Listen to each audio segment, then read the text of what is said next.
ప్రైజ్లాడమ్మా. అందరికీ వందనాలమ్మా. నాకు ఈ అవకాశం ఇచ్చిన దేవాది దేవునికి వందనాలు. అలాగే అమూల్య సిస్టర్ కూడా, ఇంత చక్కటి అవకాశాన్ని కల్పించిన అమూల్య సిస్టర్ కూడా ప్రభు పేరిట వందనాలమ్మా. 67వ కీర్తన గురించి మనం ధ్యానించినట్లయితే, ఫస్ట్ ఇది ఫ్యూచర్ గురించి వ్రాసినటువంటి సంకీర్తన. ఫ్యూచర్ గురించి రాసినటువంటి. ఓకే, ఇప్పుడు వస్తుందా? ఓకే, సరేమ్మా. భూమి మీద నీ మార్గము తెలియబడినట్లును, అన్యజనులందరిలో నీ రక్షణ తెలియబడినట్లును దేవుడు మమ్మను కరుణించి మమ్మను ఆశీర్వదించును గాక. భూమి మీద నీ మార్గము తెలియబడినట్లు. ఆయన మార్గం ఎలా తెలుస్తుందండి? భూమి మీద ఆయన మార్గం ఎలా తెలుస్తుంది? మీ ద్వారా, నా ద్వారానే తెలుస్తుంది. సువార్త ద్వారానే ఆయన మార్గం తెలుస్తుంది.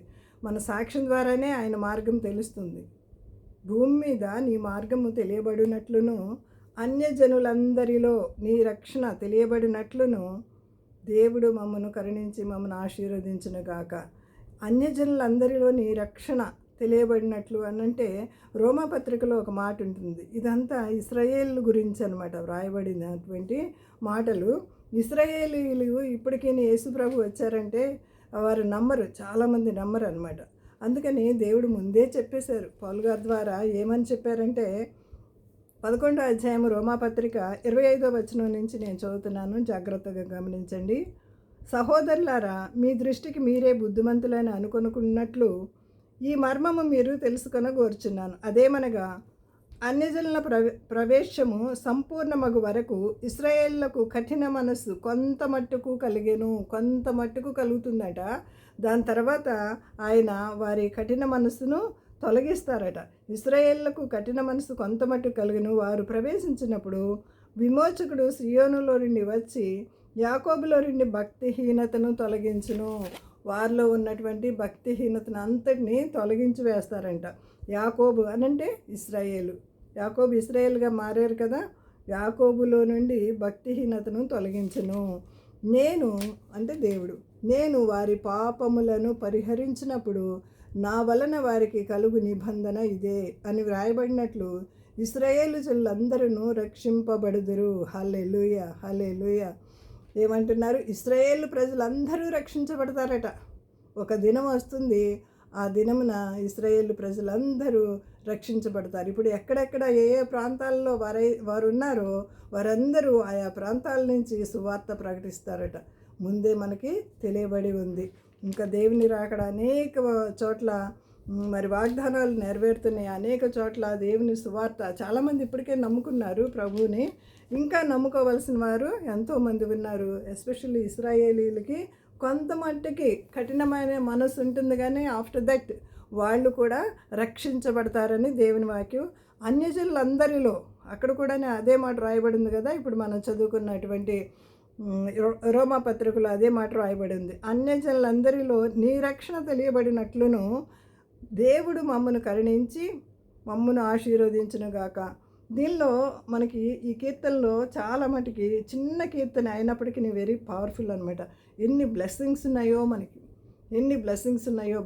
బ్లెస్సింగ్స్ అంటే ఇష్టపడిన వాళ్ళు ఎవరు భూమి మీద ఉండరు కదా.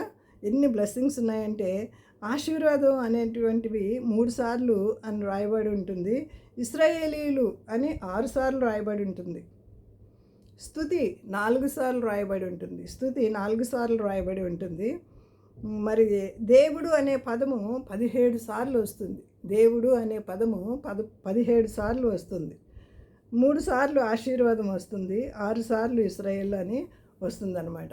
మరి ఇంత చక్కని చిన్న కీర్తన అయినప్పటికీ ఇశ్రాయేల్ గురించి, దేవుని గురించి ఎన్నో శ్రేష్టమైనటువంటి సంగతులు మనము నేర్చుకోవచ్చు అనమాట. దీనిలో దేవుడు మమ్మను కరుణించి మమ్మను ఆశీర్వదించును, మమ్మను కరుణించి మమ్మను ఆశీర్వదించును. దేవుని ఆశీర్వాదము మనం పొందుకోవాలంటే మరి ఇశ్రాయేలీలు ఇచ్చేటువంటి ఆశీర్వాదం ఎలా ఉంటుందంటే, మనం చాలాసార్లు చదువుకున్న మాటలే. నంబర్స్లో ఒక చక్కని మాట ఉంటుంది. అంతకన్నా ముందు యేసు ప్రభు ఏం చెప్పారు మనకి సువార్త విషయంలో? ఏం చెప్పారు? మీరు భూదిగంతముల వరకు వెళ్ళి నాకు సాక్షులుగా ఉండండి, యేసుక్రీస్తు నామంలో మీరు బాప్తిస్మం ఇవ్వండి అని మత్తయి సువార్త ఆఖరి అధ్యాయం ఆఖరి మాటల్లో ఆయన ఆరోహణమై వెళ్ళిపోయే ముందు చెప్తున్నటువంటి మాటలు అన్నమాట. తిరిగి లేచిన తర్వాత ఆయన చెబుతున్నటువంటి మాటలు ఎంతో శ్రేష్టమైన మాటలు. 18వ వచనం 28 మత్తయి సువార్త 18వ వచనంలో ఏమని ఉంటుందంటే, అయితే యేసు వారి యొద్దకు వచ్చి, పరలోకమందును భూమి మీద నాకు సర్వాధికారం ఇవ్వబడెను. హల్లెలూయా! సర్వాధికారం ఆయనకి ఇవ్వబడి ఉన్నది. కాబట్టి మీరు వెళ్ళి సమస్త జనులను శిష్యులుగా చేయుడి. తండ్రి యొక్కయు కుమారుని యొక్క పరిశుద్ధాత్మ నామములోకి వారికి బాప్తిస్మం ఇచ్చుచు, నేను మీకు ఏ సంగతులు ఆజ్ఞాపించుదునో వాటన్నింటినీ గైకొనవలెనని వారికి బోధించుడి. ఇదిగో నేను యుగ సమాప్తి వరకు సదాకాలం మీతో కూడా ఉన్నానని వారితో చెప్పెను. ఎంత గొప్ప మాటలండి, ఎంత చక్కని వాగ్దానాలు. సదాకాలం మనతో ఉన్నాడు. మనం పడిపోయినప్పుడు, మనం లేస్తున్నప్పుడు, మనం కూర్చున్నప్పుడు, మనం శ్రమలో ఉన్నప్పుడు, మన వ్యాధిలో ఉన్నప్పుడు, మన బాధలో ఉన్నప్పుడు, మన కష్టంలో ఉన్నప్పుడు, ప్రతి సమయంలో ఆయన సదాకాలము ఈచ్ అండ్ ఎవ్రీ మినిట్ ఆయన వాచింగ్ ఓవర్ అస్. మనల్ని ప్రతి నిమిషము ఆయన గమనిస్తూనే ఉన్నాడు, ఆదరిస్తూనే ఉన్నాడు. ఏ సమస్య అయినప్పటికీ దేవుడు సమీపముగా ఉండి ఆలకించే దేవుడు అనమాట. ఇశ్రాయేలీల గురించి ఆశీర్వాద వచనాన్ని ఒక్కసారి చదువుకున్నారండి. మరి ఎవరైనా సహాయం చేస్తే చదవటానికి మరి బాగుంటుంది. నేనే చదువుతాను మరి ఒకవేళ సహాయం చేయలేకపోతే. సంఖ్యాకాండము 6వ అధ్యాయము 24వ వచనం నుంచి. సంఖ్యాకాండము 6వ అధ్యాయము 24వ వచనం నుంచి. యెహోవా నిన్ను ఆశీర్వదించి నిన్ను కాపాడును గాక. ఇక్కడ మనకి 3 వచనాలు చదువుతున్నాము. మొదటి వచనమేమో తండ్రి చెప్తున్న మాటలు, రెండవ వచనమేమో కుమారుడు చెప్తున్న మాటలు, మూడవ వచనమేమో పరిశుద్ధాత్మ దేవుడు చెప్పుతున్నటువంటి మాటల్ని, త్రియేక దేవుని మాటలు మనం ఇక్కడ చూస్తామన్నమాట. అందుకే వెరీ ఫెమిలియర్. ఇశ్రాయేలీలు ఈ తోరా అనేటువంటి ఈ 5 పుస్తకాలని చదవటం వాళ్ళు మానరు. వాళ్ళు బైహార్ట్ చేస్తారు. అంటే కంఠస్థం పట్టేస్తారు. ఎప్పుడు వరకు పట్టేస్తారు అని అంటే వాళ్ళు 10 ఏళ్ళు వచ్చే వరకు ఈ తోరా అంతా కంప్లీట్గా నేర్చేసుకుంటారంట, కంఠస్థం పెడతారట. అయితే ఇక్కడ ఏమని చెప్తున్నారు, యెహోవా నిన్ను ఆశీర్వదించి నిన్ను కాపాడునుగాక, యెహోవా నీకు తన సన్నిధి కాంతి ప్రకాశింపచేసి నిన్ను కరుణించునుగాక, యెహోవా నీ మీద తన సన్నిధి కాంతి ఉదయింపచేసి నీకు సమాధానము కలుగచేయునుగాక. అన్నీ గాక, బ్లెస్డ్ అని చెప్పుచున్నారు. ఇంగ్లీష్లో చక్కగా ఉంటుంది. అట్లు వారు ఇశ్రాయేలు మీద నా నామము ఉచ్చరించడం వలన, దేవుని నామం ఉచ్చరించడం వలన, అందుకే అన్ని నామముల కన్నా పైనామాన్ని ప్రభువుకి అనుగ్రహించినట్లు ఫిలిప్పీ పత్రికలో 2వ అధ్యాయంలో మనం చూస్తామండి. అన్ని నామముల కన్నా పైనామం యేసయ్య నామము. అది అన్నీ కూడా అందరూ కూడా ప్రతి మోకాలు ఆయన నామంలో వంగవలసింది, ప్రతి నాలుక ఆయనను స్తుతించవలసింది. ఆ దినము త్వరలో రాబోతుంది. అది కన్నులారా చూస్తామన్నమాట. మనం అనేకమైన ప్రవచనాలు ఇప్పటికే నెరవేరిపోయినాయి. 99 ప్రవచనాలు నెరవేరినాయి. ఇంకొక ప్రవచనమే అంటే 1% నెరవేరవలసింది ఉందన్నమాట. అట్లు వారు ఇశ్రాయేలు మీద నా నామమును ఉచ్చరించడం వలన నేను వారిని ఆశీర్వదింతును. హల్లెలూయా. ఇప్పుడు మనం చదువుకున్న భాగంలో భౌతికమైన ఇశ్రాయేలు గురించి చెప్తున్నారేమో, ఆత్మీయమైన ఇశ్రాయేలు మీరు నేనేనండి. ఇప్పుడు మనం ఎంత ధన్యులమంటే వారికన్నా మనమే ఎంతో ధన్యులం అన్నమాట. ఎందుకంటే మనకి ప్రభువు దొరికారు. యెహోవా దేవుడుగా గల జనులు ధన్యులని అంటున్నారు. దేవునికి స్తోత్రం కలుగును గాక. మనం ఎంత ధన్యులమండి నిజంగా. మనం ధన్యతల గురించి చూసుకున్నట్లయితే యేసు ప్రభు కొండ మీద ప్రసంగించిన ప్రసంగాన్ని మత్తయి సువార్త 5వ అధ్యాయంలో ఆత్మ విషయమే దీనులైన వారు ధన్యులు అని అంటున్నారు. అక్కడి నుంచి ఒక్కొక్క ధన్యత ఏమి ఉంటాయంటే చక్కని మాటలు. అవి బైహార్ట్ చేయండి, మీ బిడ్డలకు కూడా చేయించండి. అది మనకెంతో ఆశీర్వాదకరము. తర్వాత 67వ కీర్తనలో 2వ భాగం మనము చదువుకున్నాము. మొదటి భాగం ఏం చదువుకున్నామంటే, భూమి మీద నీ మార్గము తెలియబడినట్లు అన్యజనులందరిలో నీ రక్షణ తెలియబడినట్లును దేవుడు మమ్మను కరుణించి మమ్మను ఆశీర్వదించునుగాక. ఆయన ముఖకాంతి మా మీద ప్రకాశింపచేయనుగాక అన్న మాటలు, వాటి రిఫరెన్స్ కూడా మనము దాన్ని అర్థవంతంగా చదువుకున్నాం. ఇప్పుడు 3వ వచనంలో, దేవ ప్రజలు నిన్ను స్తుతించుదురుగాక. హల్లెలూయా. స్తుతి మన స్థితిని మార్చేస్తుంది, తెలుసు కదండి. స్తుతి మన స్థితిని మార్చేస్తుంది. ఎరుకో గోడలు స్తుతించడం వల్ల కూలిపోయినాయి. ఎన్ని కొటేషన్స్ చెప్పొచ్చంటే స్తుతి గురించి, ఇంకా దానికి నాన్ స్టాప్ అనమాట, ఎన్నన్నా చెప్పొచ్చు. కానీ నేను 1-2 మీ ముందుకు తీసుకుని వస్తాను. స్తుతించడం వలన ఇశ్రాయేలీలు అమాలేకుల మీద గొప్ప విజయాన్ని పొందారు. మరి చేతులెత్తి మోషే ప్రార్థించినప్పుడు వారికి గొప్ప విజయం వచ్చినట్లు దేవుని గ్రంథంలో మనం చూస్తామండి. ప్రజలందరూ నిన్ను స్తుతించుదురుగాక.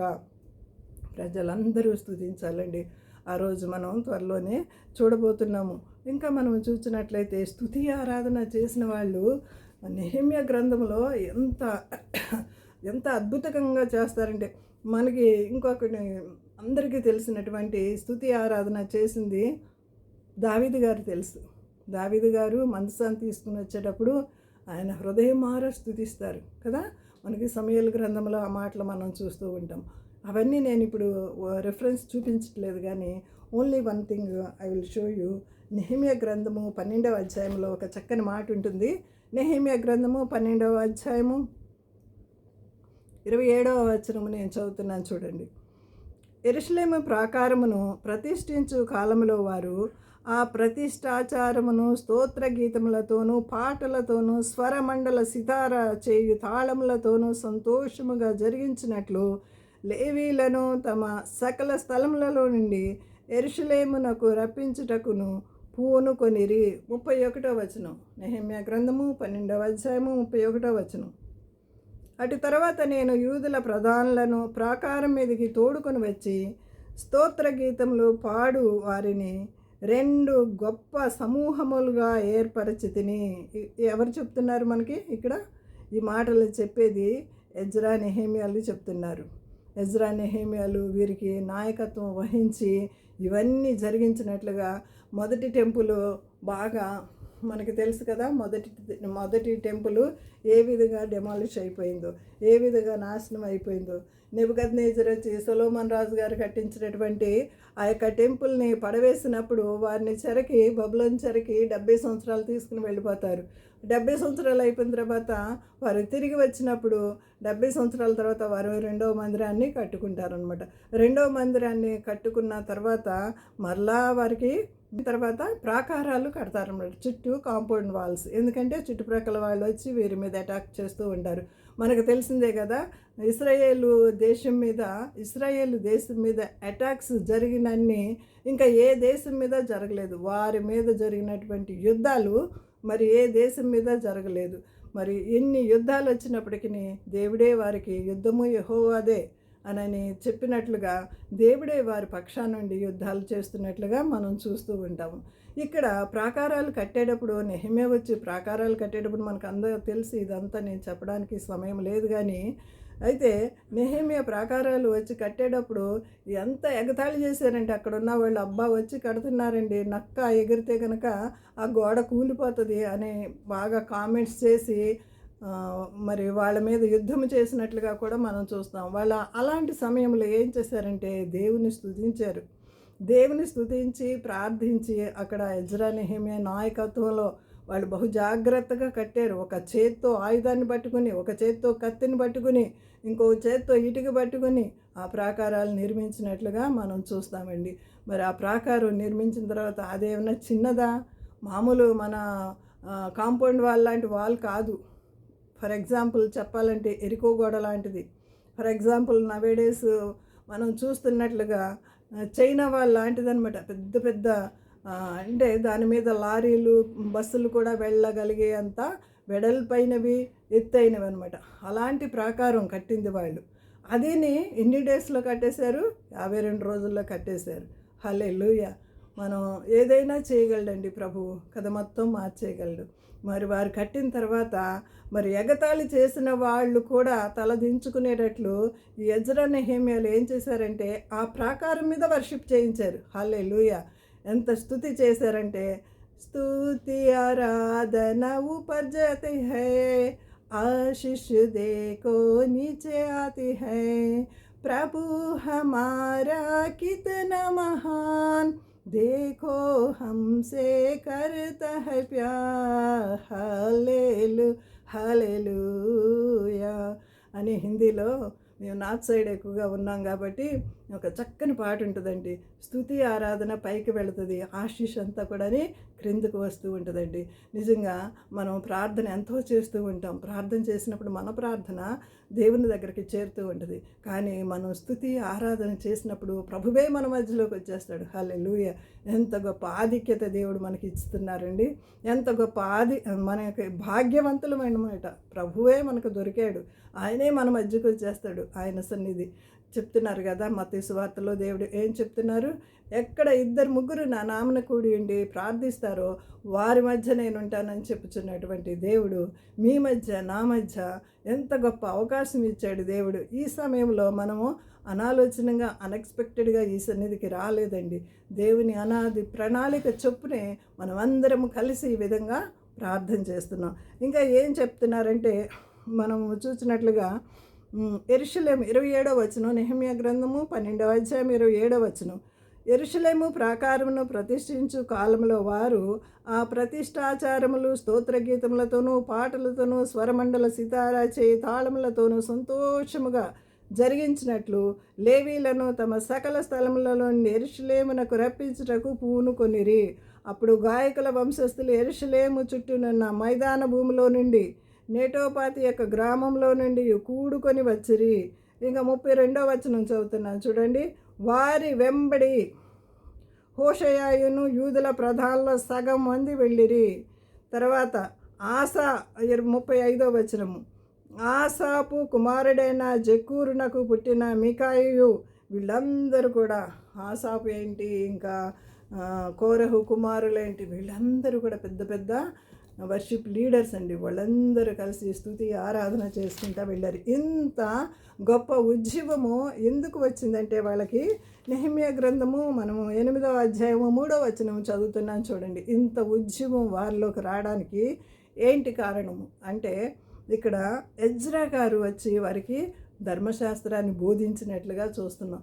ధర్మశాస్త్రాన్ని బోధించినప్పుడు వాళ్ళందరూ పశ్చాత్తాపపడి గుండెలు బాదుకుని కన్నీరు కార్చి దేవుని వైపు తిరిగి గోని పట్ట కట్టుకుని ప్రార్థించినట్లు మనం చూస్తున్నామండి. ఇక్కడ 8వ అధ్యాయం నెహెమ్యా గ్రంథం 3వ వచనంలో, నీటి గుమ్మం ఎదుటున్న మైదానంలో ఉదయం మొదలుకొని మధ్యాహ్నం వరకు నిలిచిన ఆ స్త్రీ పురుషులకును తెలివితో వినగల వారికి చదివి వినిపించుచు వచ్చెను. ఆ జనులందరూ ధర్మశాస్త్ర గ్రంథమును శ్రద్ధతో వినిరి. ఎలా విన్నారండి? శ్రద్ధతో విన్నారంట. ఇప్పుడు మనం కూడా ఆన్లైన్ ప్రేయర్స్ వచ్చినప్పుడు కొంతమంది శ్రద్ధతో వినేవాళ్ళు ఉన్నారు, కొంతమంది ఫోన్ అక్కడ పడేసి నిద్రపోయే వాళ్ళు కూడా ఉన్నారు. ఫోన్ అక్కడ పడేసి కిచెన్లోకి వెళ్ళి పనులు చూసుకునే వాళ్ళు కూడా ఉన్నారు. అది మన మనసాక్షికే తెలుస్తుంది. మనం ఎంతగా కాన్సన్ట్రేట్ చేస్తున్నామో ఆ దేవుడు చూస్తున్నాడు. ఇప్పుడు మెయిన్ నడిపించే వాళ్ళు చూడలేకపోవచ్చు, కానీ దేవుని కంటికి ఏది మరుగై ఉండదండి. ఏం చేస్తున్నారు? శ్రద్ధగా విన్నారట. అంతటా శాస్త్రియగు ఎజ్రా ఆ పని కొరకు కర్రతో చేయబడిన ఒక పీఠం మీద నిలువబడెను. మరియు అతని దగ్గర కుడిపార్శ్వమున పలానా వాళ్ళు ఉన్నారు అని దేవుని వాక్యం సెలవిస్తుంది. 6వ వచనం చదువుతున్నాను. ఎజ్రా మహాదేవుడైన యెహోవాను స్తుతింపగా, హల్లెలూయా, మహాదేవుడైన యెహోవాను స్తుతింపగా జనులందరూ తమ చేతులెత్తి ఆమేన్ ఆమేన్ అని పలుకుచు నేలకు ముఖములు వంచుకొని యెహోవాకు నమస్కారము చేసిరి. హల్లెలూయా, యెహోవాకు నమస్కారము చేసిరి. ఇంకా మనం చదువుకున్నట్లయితే 9వ వచనంలో లాస్ట్ భాగం, మీరు దుఃఖపడవద్దు, ఏడవద్దు, ఈ దినము మీ దేవుడైన యెహోవాకు ప్రతిష్ఠిత దినమని జనులతో చెప్పిరి. మరి అప్పుడు వారు భోజనం చేసినట్లుగా కూడా చూస్తున్నాము. తర్వాత 10వ వచనము లాస్ట్ భాగంలో, మీరు దుఃఖపడకుడి, యెహోవా యందు ఆనందించడం వలన మీరు బలము పొందుకొందురు. హల్లెలూయా, యెహోవా యందు ఆనందించడం వలన మనకు బలం అండి. I can do everything through Jesus Christ who strengthens me. పౌలు గారు కూడా ఒక చక్కని మాట చెప్తారు, బలహీనతలో కూడా మరి మనం బలం పూనుకుని ముందుకు సాగాలని మరి దేవుని వాక్యం సెలవిస్తుంది. మీరు దుఃఖించవద్దు, యెహోవా యందు ఆనందించండి. ఇంకా ఆనందించే సమయం వచ్చింది. మన కష్టాలన్నీ తీరిపోయినాయి. యెహోవా యందు ఆనందించడం వలన మనము బలము పొందుకుంటామని దేవుని వాక్యం సెలవిస్తుంది. 17వ వచనంలో ఇంకొక మాట, 8వ అధ్యాయం నెహెమ్యా గ్రంథము 17వ వచనం చదువుతున్నాను చూడండి. మరియు చెరలో నుండి తిరిగి వచ్చిన వారి సమూహమును పన్నశాలలు కట్టుకుని వాటిలో కూర్చుండిరి. నూను కుమారుడైన యెహోషువ దినములు మొదలుకొని అది వరకు ఇశ్రాయేలు అలాగూ చేసి ఉండలేదు. అప్పుడు వారికి బహు సంతోషము పుట్టెను. అప్పుడెప్పుడో మోషే తర్వాత నూను కుమారుడైన యెహోషువ ఉన్నారు కదా, వారిని జ్ఞాపకం చేస్తున్నారు. ఆ కాలం నుంచి కూడా చూసినట్లయితే అంత సంతోషము ఎక్కడ జరగలేదంట. అలాంటి ఉత్సవము వాళ్ళు 7 రోజులు 8 రోజులు పండగ చేసుకున్నట్లుగా దేవుని వాక్యము చూస్తున్నాను అనమాట. స్తుతి ఆరాధన గురించి నేను చెప్తున్నాను. స్తుతి ఆరాధన వీరు ఎలాగా చేశారు, ఇశ్రాయేలీలు అలాగూ చేసి ఉండలేదు. అప్పుడు వారికి బహు సంతోషము పుట్టెను. ఇదియుగాక 18వ వచనము, ఇదియుగాక మొదటి దినం మొదలుకొని కడవరి దినం వరకు అనుదినము. ఇప్పుడు అనుదినం అంటే మన అమూల్య సిస్టరు 100 రోజులు అనుదినము, ఒక్కరోజు కూడా ఆబ్సెంట్ లేకోకుండా అనుదినము మరి దేవుని వాక్యాన్ని అందిస్తూ ఆమె తపన చూస్తుంటే నిజంగా మనం ఒక్కొక్కరు అలాగా ఎందుకు అవ్వకూడదు, మనం ఎందుకు చేయకూడదు? మరి అనుదినము దేవుని వాక్యాన్ని అందిస్తూ పాటలతోనూ వాక్యముతోనూ మరి కాసేపు దేవుని సందులో గడపడానికి ఆమె ఎంతో అవకాశాన్ని కల్పిస్తున్నట్లు నాకు అర్థమవుతుంది. అయితే ఇక్కడ ఏమంటున్నారు, ఇదియుగాక మొదటి దినం మొదలుకొని కడవరి దినం వరకు అనుదినము ఎజ్రా దేవుని ధర్మశాస్త్ర గ్రంథమును చదివి వినిపించుచూ వచ్చెను. ఈ ధర్మశాస్త్రము, నీ ధర్మశాస్త్రము నాకెంతో ప్రియము, నీ న్యాయ విధులు నాకు ఆహారం. హల్లెలూయా హల్లెలూయా, నాదుడేసుడు క్రీస్తురాజుకు హల్లెలూయా. ఈ పాత పాటలు మీలో కొంతమందికి రాకపోవచ్చు, కానీ వీటిలో ఉన్నటువంటి అర్థం కానీ ఆ యొక్క పరమార్థం కానీ అది అనుభవించిన వాళ్ళకే, రుచి చూసి ఎరుగుతిని యెహోవా ఉత్తముడని చెప్పినట్లుగా అనుభవించిన వాళ్ళకే తెలుస్తుందండి. అయితే అనుదినము ఎజ్రా దేవుని ధర్మశాస్త్ర గ్రంథమును చదివి వినిపించుచూ వచ్చెను. వారు ఈ ఉత్సవమును 7 దినముల వరకు ఆచరించిన తర్వాత విధి చొప్పున 8వ దినమున వారు పరిశుద్ధ సంఘముగా కూడుకొనిరి. హల్లెలూయా, పరిశుద్ధ సంఘముగా కూడుకొనిరి. ఇంకా మన వాక్య భాగంలోకి వద్దాం రండి.